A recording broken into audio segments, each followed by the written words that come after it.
Bismillahirrahmanirrahim. Assalamualaikum warahmatullahi wabarakatuh. Alhamdulillahirabbil alamin wassalatu wassalamu ala asyrafil anbiya'i wal mursalin nabiyina Muhammadin wa ala alihi wa sahbihi wa man tabi'ahum bi ihsanin ila yaumiddin. Amma ba'd. Kita lanjutkan kembali kajian rutin kita pada hari ini dan kita langsung saja masuk ke dalam bahasannya, yaitu sekarang kita melihat yang ke-46 ya. Yang ke-46. Jadi as-sadisatu wal arba'un. As-sadisatu wal arba'un. Jadi sekarang kita akan masuk ke permasalahan atau masalah yang ke-46 dari kitab Masail al-Jahiliyah, yaitu masabbatud dahri ka qaulihim wa ma yuhlikuna illa ad-dahr. Mereka mencela masa sebagaimana firman Allah Subhanahu wa taala, dan tidak ada yang membinasakan kita selain masa. Taib, permasalahan yang ke 47 atau 46 ini adalah bagian daripada sifat jahiliyah, di mana mereka menisbatkan, sebagaimana yang disebutkan di sini, menisbatkan atau mencela dahar atau mencela masa, seperti yang diucapkan dalam surah Al-Jathiyah ayat 24. Kalau kita melihat Al-Jathiyah ayat 24, orang-orang kafir di situ menyebutkan, dan tidak ada yang membinasakan kita selain masa. Jadi apakah dalam ucapan orang kafir tersebut di dalam surah Al-Jathiyah ini mengandung celaan atau tidak? Nah, justru ini yang kita ingin mengetahuinya. Maka menisbatkan sesuatu yang bukan pada tempatnya, ini adalah suatu kezaliman dan suatu pencelaan tentunya kepada pencipta daripada ad-dahr itu sendiri. Jadi kalau kita melihat apa yang disebutkan oleh orang-orang kafir di situ sebelumnya, dalam surah Al-Jathiyah disebut wa qalu ma hiya illa hayatunad dunya namutu wa nahya. Itu dia ayat sebelumnya. Jadi waqalu, mereka yaitu orang musyrik, orang kafir, mengatakan ma hiya illa hayatunad dunya namutu wa nahya, yaitu kehidupan kita ini di dunia itu adalah kehidupan yang saling bergilir, kadang mati dan juga hidup. Wa ma yuhlikuna illa ad-dahr, dan tidak ada yang membinasakan kita kecuali ad-dahr, yaitu masa. Nah, dalam ayat ini orang-orang musyrik dan juga orang-orang yang mengikuti pemikiran mereka dari ahli filsafat dan seterusnya, itu mereka tidak meyakini adanya pencipta, yaitu Allah Subhanahu wa taala. Jadi mereka meyakini bahwasanya kehidupan ini adalah kehidupan perputaran begitu saja. Jadi ada yang mati, ada yang hidup, ada yang mati, ada yang tumbuh, begitu dan seterusnya. Jadi hidup ini adalah rutinitas begitu saja. Jadi nanti kalau udah ada yang lahir, lalu kemudian cukup waktunya, mereka mati. Tumbuh lagi generasi baru dan seterusnya. Itu saja rutinitas kehidupan. Oleh karena itu kata mereka wa ma yuhlikuna illa ad-dahr, dan tidak ada yang membinasakan kita kecuali masa. Jadi masa itulah yang berperan penting dalam kehidupan ini. Jadi regenerasi, bergantinya generasi ke generasi, itulah kehidupan. Ini tentu adalah ucapan orang-orang yang mengingkari al-ba'ats, mengingkari hari kebangkitan, mengingkari hari akhirat. Dan poinnya pada permasalahan yang ke-46 adalah ini merupakan celaan. Ya kan, poinnya di sini adalah orang-orang musyrik, di antara sifat-sifat jahiliyah adalah mencela masa. Nah, dalam ayat ini memang tidak ada celaan, memang dia tidak mengatakan masa itu buruk, waktu itu buruk dan seterusnya, tidak. Tapi dengan menisbatkan kehidupan ini kepada masa, kepada waktu, kepada zaman, kan masa, waktu, zaman, lalu kemudian malam, siang, itu kan semua masuk dalam kategori masa, waktu. Jadi menisbatkan kehidupan kepada masa, kepada waktu, maka ini adalah suatu kezaliman. Kezaliman kepada siapa? Zalim kepada sang pencipta masa atau pencipta waktu itu, yaitu Allah Subhanahu wa taala. Maka ketika dia atau mereka orang musyrik tersebut menisbatkan sesuatu makhluk kepada selain penciptanya, maka ini adalah suatu kezaliman dan ini adalah bentuk daripada celaan. Dan ini boleh dikategorikan sebagai kesyirikan. Ini dia poinnya, bahwa orang-orang musyrik itu mencela masa. Oleh karena itu Nabi SAW dalam hadis Qudusi menyebutkan, dan hadis ini masyhur, juga permasalahan ini disebutkan oleh Syekh Muhammad bin Abdul Wahhab rahimahullahu taala dalam kitabnya Kitab At-Tauhid. Jadi di situ beliau nukilkan hadis Qudsi, yu'zini ibnu Adam yasubbu ad-dahru. Yu'zini ibnu Adam yasubbu ad-dahru. Allah Subhanahu wa taala dalam hadis Qudsi ini menyebutkan anak Adam, Bani Adam menyakitiku.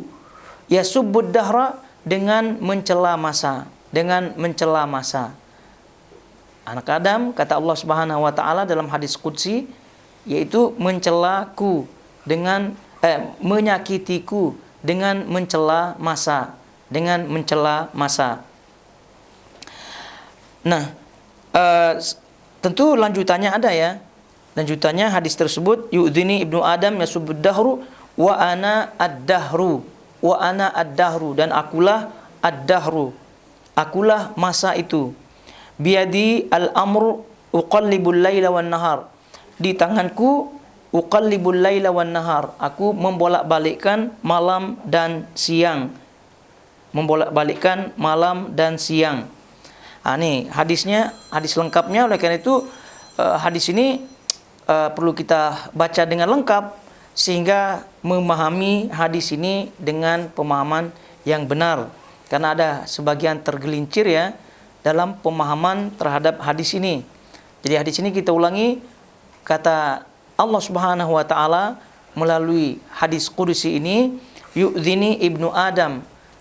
Anak Adam, Bani Adam itu menyakitiku, yasubbud dahra, dengan mencela masa, wa ana ad-dahru, dan akulah masa, yaitu waktu. Biadi al-amr, di tanganku al-amr, yaitu urusan semuanya. Uqallibul laila wan nahar, aku membolak-balikkan malam dan siang. Untuk pembahasan kita di poin yang ke-46 ini, bahwa di antara sifat jahiliyah orang-orang musyrikin adalah mencela masa. Maka hadis yang kita baca ini adalah bagian daripada hadis yang melarang mencela masa, juga sekaligus sebagai bantahan kepada orang-orang musyrik yang mencela masa, baik langsung maupun tidak langsung. Langsung maksudnya langsung mencela masa, masa inisial, waktu inisial, ini waktu sial, waktu tidak benar dan seterusnya. Itu langsung ya, atau tidak langsung sebagaimana kata orang musyrikin dalam surah Al-Jathiyah yang tadi kita baca, yaitu hidup dan matinya dalam kehidupan dunia ini itu adalah akibat perputaran atau akibat masa itu sendiri. Regenerasi, munculnya generasi, hilangnya generasi, itu adalah hanya pengaruh masa saja. Berarti menisbatkan kehidupan ini kepada masa itu adalah bentuk suatu kezaliman, di mana menisbatkan kepada yang bukan penciptanya. Dan ini adalah mencela secara tidak langsung, namun tentunya efeknya adalah atau akibatnya adalah syirik besar bahkan. Oleh karena itu ini jadi permasalahan. Jadi harus kita mengetahui, jadi mencela masa yang tadi kita sebutkan secara langsung, misal dia sebut sial nih hari ini, gitu kan, hari ini sial katanya, sialan hari ini, berarti telah mencela masa, yaitu hari pada waktu itu. Lalu kemudian memilih-milih masa, dia misalnya memilih hari ini atau hari fulan untuk pernikahan atau untuk acara-acara, menghindari hari ini, menghindari hari fulan.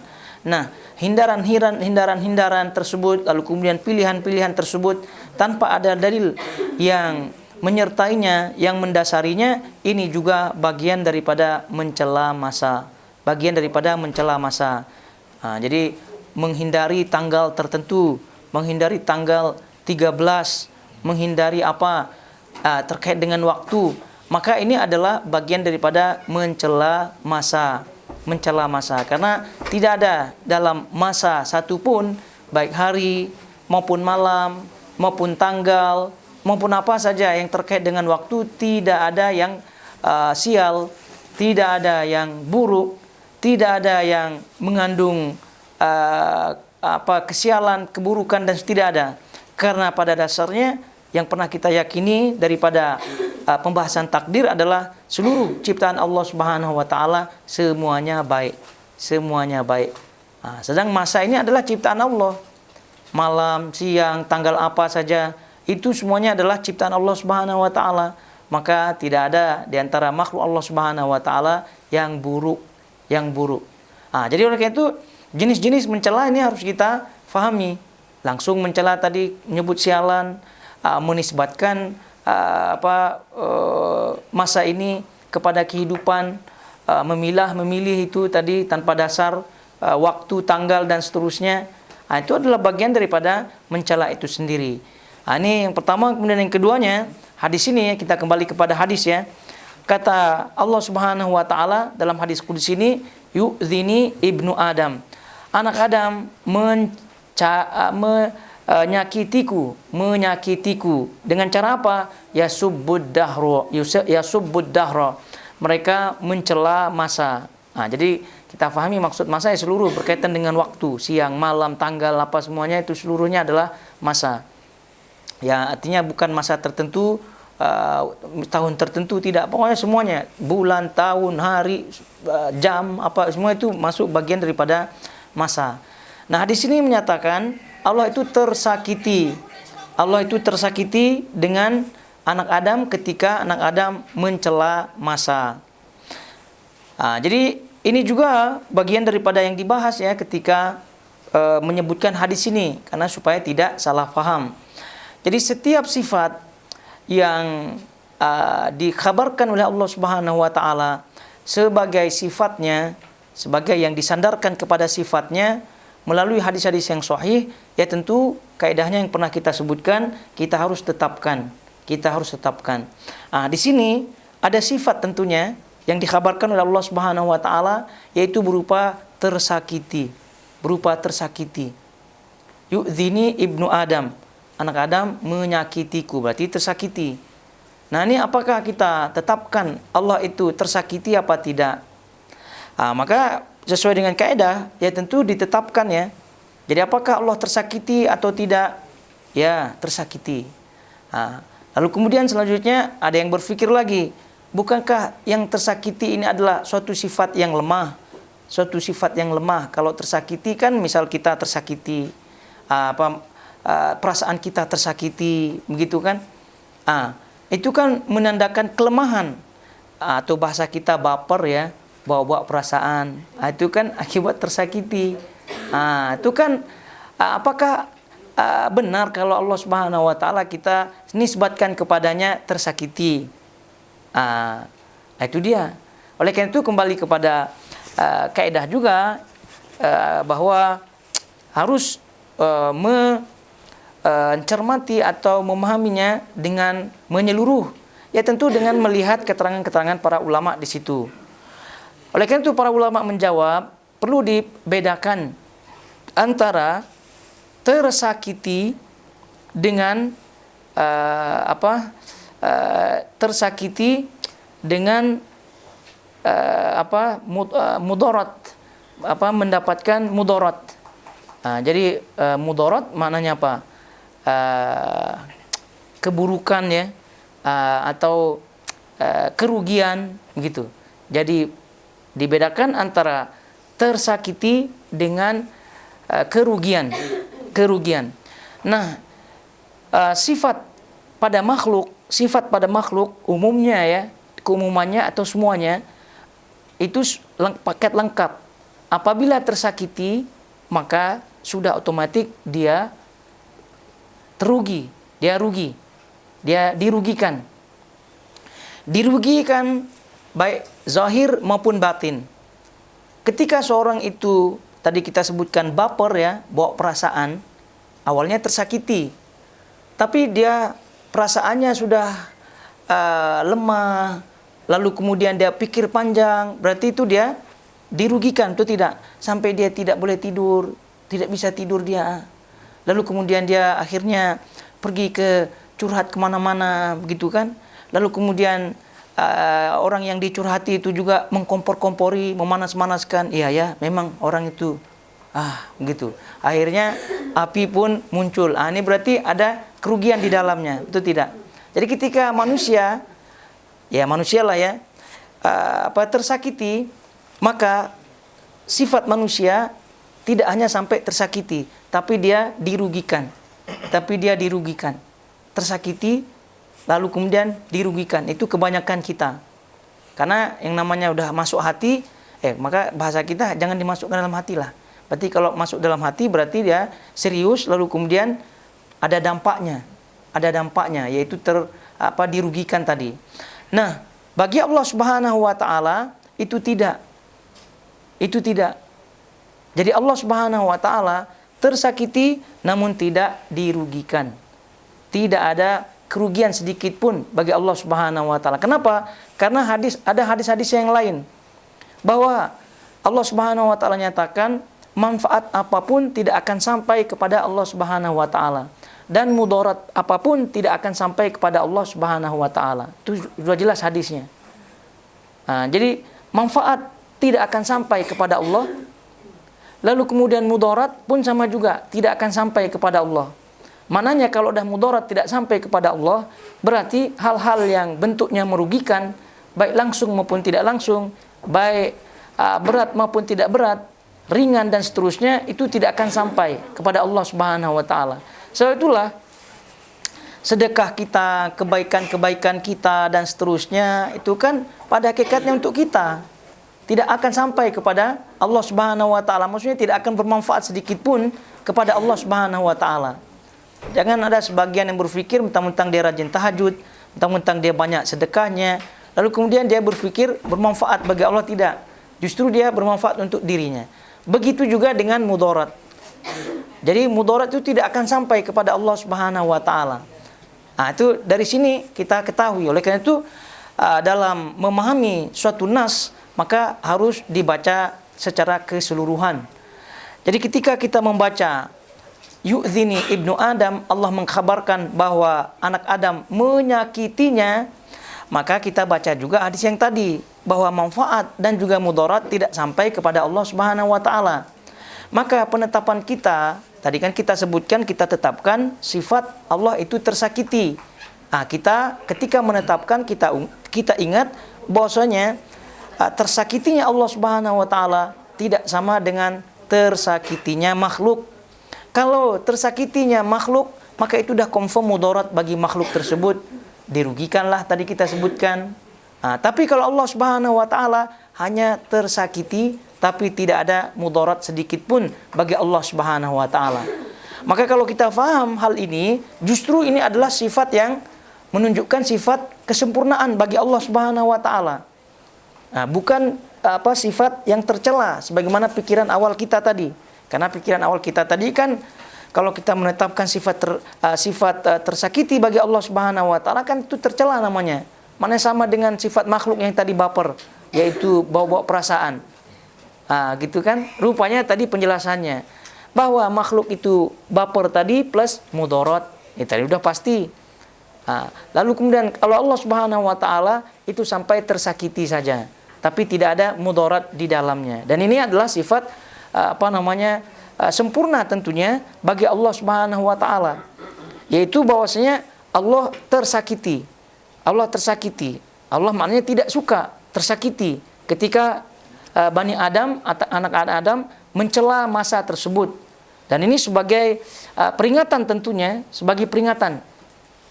Artinya sebagai peringatan keras. Sebagai peringatan keras bagi makhluknya supaya tidak mencela masa. Supaya tidak mencela masa. Karena ketika dia mencela masa, itu Allah Subhanahu wa taala tersakiti. Tapi ingat, tersakitinya Allah Subhanahu wa taala tanpa ada mudarat sedikit pun. Tanpa ada mudarat sedikit pun. Tidak seperti tersakitinya manusia sebagaimana tadi kita sebutkan. Jadi yu'dhini ibnu Adam yasubbu ad-dahra. Selesai kita nih di potongan yang ini. Jadi hadis ini, dari potongan hadis ini saja kita mengetahui tidak boleh, haram mencela masa dengan seluruh yang terkait dengannya. Kenapa demikian? Kenapa alasannya tidak boleh mencela masa? Wa ana ad-dahru, akulah masa itu, akulah masa itu. Lagi-lagi, kalau tadi sifat tersakiti kita tetapkan dari lafaz pertama hadis ini, yu'dini ibnu Adam. Ibnu Adam, anak Adam, menyakitiku. Maka dengan ada lafaz menyakitiku, berarti kita tetapkan Allah itu tersakiti. Tapi kita ingat, tersakitinya Allah sesuai dengan hadis yang tadi kita sebutkan, tidak ada mudarat sedikit pun. Lalu kemudian katanya di sini dengan tersakitinya Allah oleh ibnu Adam dengan cara mencela masa. Mencela masa jenisnya tadi dah kita sebutkan. Lalu kemudian wa ana ad-dahru, karena akulah ad-dahru, akulah ad-dahru, akulah masa itu. Nah, lagi orang bertanya, ya kalau pandai bertanya ya, lagi orang bertanya, sesuai dengan kaidah yang tadi disebutkan, kalau ada khabar tentang sifat, kemudian tentang nama dari suatu nas yang sahih, maka kita tetapkan. Betul apa tidak? Betul. Contohnya tadi, yu'dini ibnu Adam, yu'dini ibnu Adam, anak Adam menyakitiku. Berarti ini kita tetapkan Allah tersakiti. Dengan pemahaman yang benar tentunya tadi, yaitu tidak mudarat. Nah sekarang, wa ana ad-dahru, akulah masa itu, akulah masa, akulah masa. Ini nas ini, akulah masa. Berarti nas ini apakah dengan kaidah yang tadi kita sebutkan, menetapkan sifat dan nama Allah Subhanahu wa taala dari nas yang sahih, itu langsung kita tetapkan? Ya, jawabannya iya. Nah, lalu kemudian bagaimana dengan ini? Wa ana ad-dahru, akulah masa itu, akulah masa. Berarti kalau disebut aku masa, ya berarti Allah itu masa. Berarti kesimpulannya di antara nama-nama Allah adalah masa. Itu tidak? Misalnya huwallahul ladzi la ilaha illahu. Huwallahul ladzi la ilaha illahu. Huwallah, dialah Allah. Dialah Allah. Sama juga nih, ana ad-dahru, cuma diganti domirnya saja kan. Kalau huwa diganti ana, gitu kan, anallah. Di situ huwallah, anallah. Kalau di sini ana ad-dahru. Sama, betul tidak? Berarti kita tetapkan ketika menyebut huwallah atau anallah, gitu, dialah Allah atau akulah Allah. Berarti kita tetapkan Allah itu adalah nama Allah Subhanahu wa taala. Ini boleh apa tidak? Ana ad-dahru katanya di sini. Aku adalah ad-dahru. Boleh apa tidak kita menetapkan ad-dahru adalah Allah Subhanahu wa taala? Gitu dia. Ya, kalau menurut lafaznya saja ya boleh-boleh saja, begitu kan? Ya, tapi apakah itu? Ya tentu tidak. Oleh karena itu, inilah bagian daripada sebagian kecil daripada tempat bolehnya takwil yang sahih. Takwil yang sahih, yaitu takwil tafsir yang sahih. Lagi-lagi kalau pandai bertanya gitu kan, katanya kalian tidak membolehkan takwil karena pernah disebutkan bahwa di antara hal-hal yang merusak akidah asma wa sifat adalah takwil. Kita ulang lagi, yang merusak akidah asma wa sifat adalah tashbih, tamthil, atau sebelumnya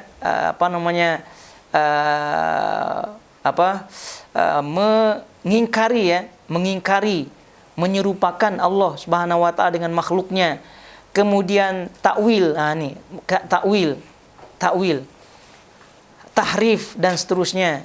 Kemudian tafwid yang pernah kita sebutkan sebelumnya dalam bahasan-bahasan sebelumnya. Poinnya adalah kalau kalian, kata mereka ya, kalau kalian tidak menetapkan ad-dahru sebagai nama Allah Subhanahu wa taala, berarti kalian menyelisihi kaidah kalian sendiri. Yaitu kaidahnya adalah tadi, nama Allah dan sifatnya ditetapkan melalui nas. Ini dah nas, tidak diragukan lagi kesahihannya. Lalu kemudian tidak boleh takwil. Tidak boleh takwil, yaitu menafsirkan selain lafaz hakikatnya tadi. Sekarang lari kemana kalian?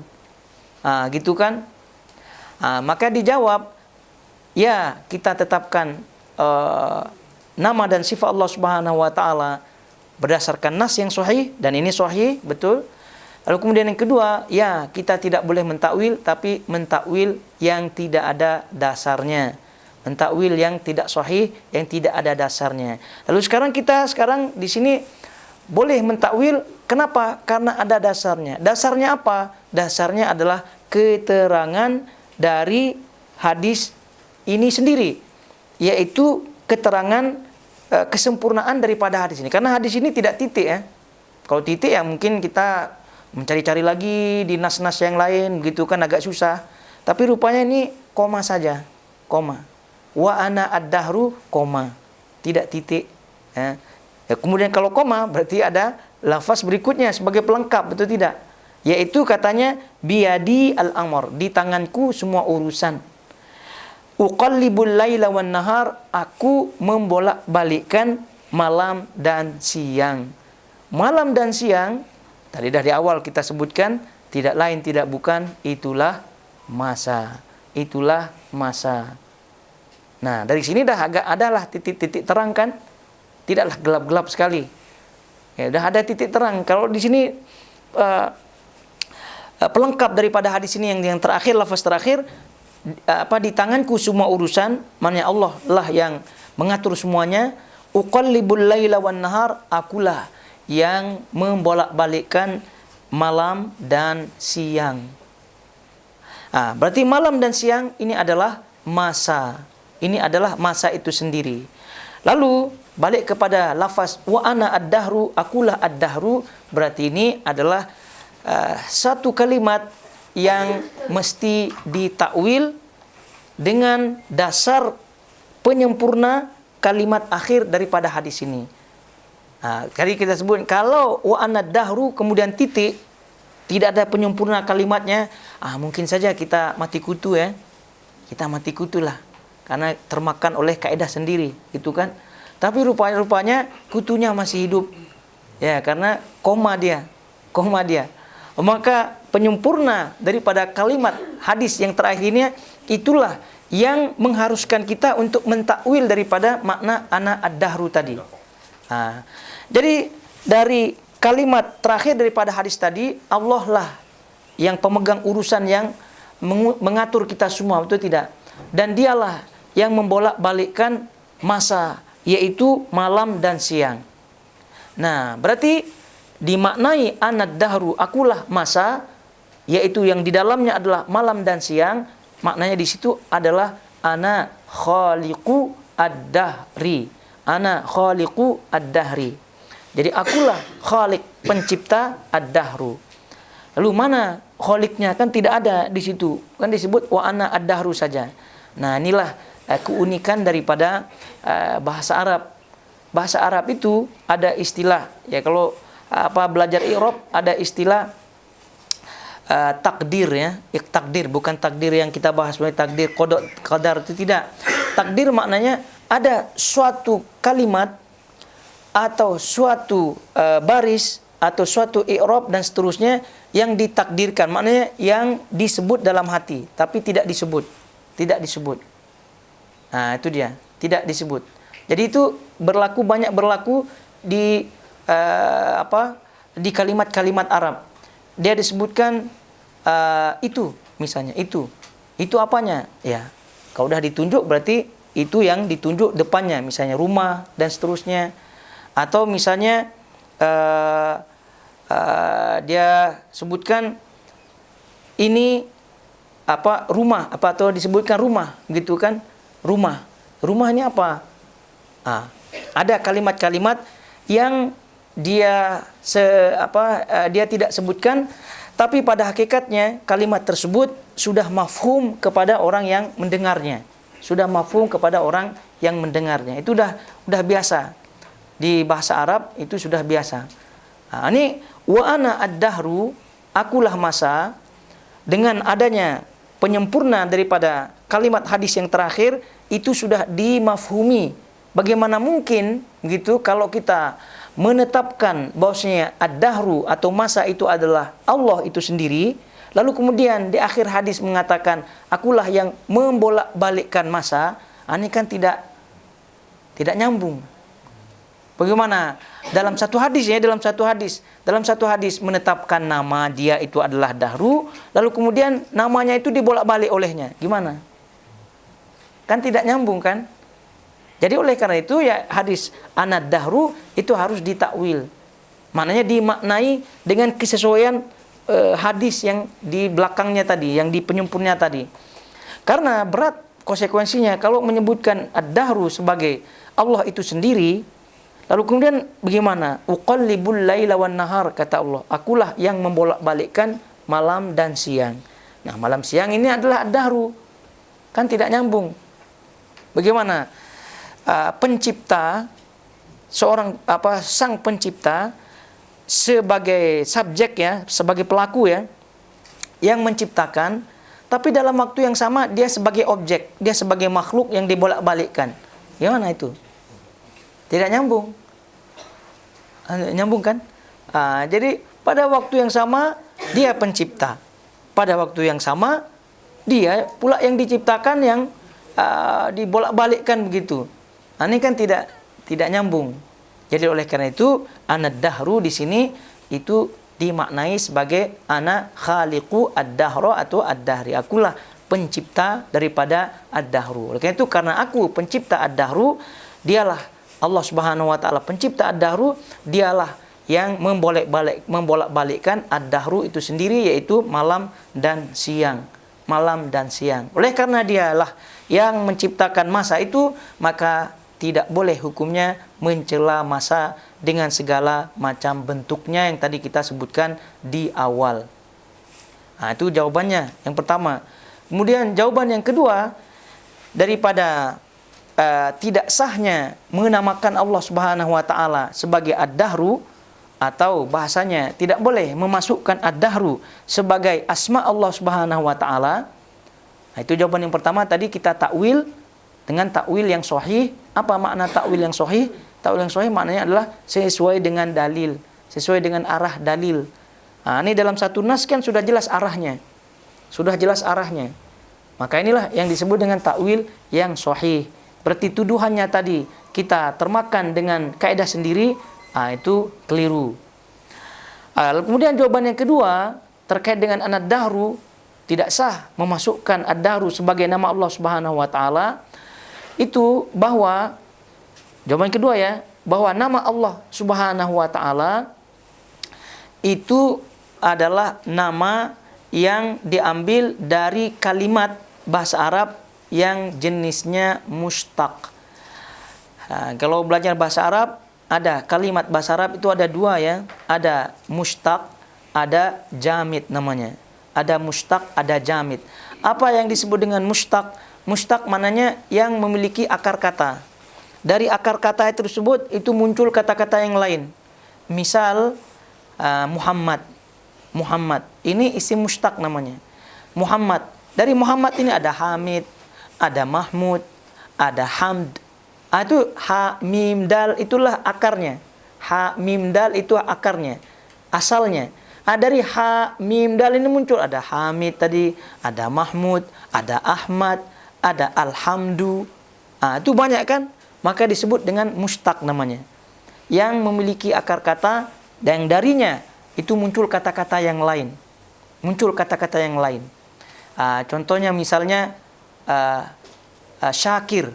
Syakir dari syukur. Shin, kaf, ro. Dari shin, kaf, ro ini syukur jadi syakir. Dari mashkur. Dari apa lagi namanya? Intinya dia ada akar kata lalu kemudian muncul kata-kata yang lain. Apalagi misalnya masjid. Masjid dari kata-kata sujud. Sin, jim, dal. Dari kata-kata sujud, sim, jal. Dari sujud ada masjid, ada sajid, ada sajadah, gitu kan? Gitu. Jadi yang bisa ditasrif. Jadi maknanya bisa ditasrif. Bisa dikembangkan.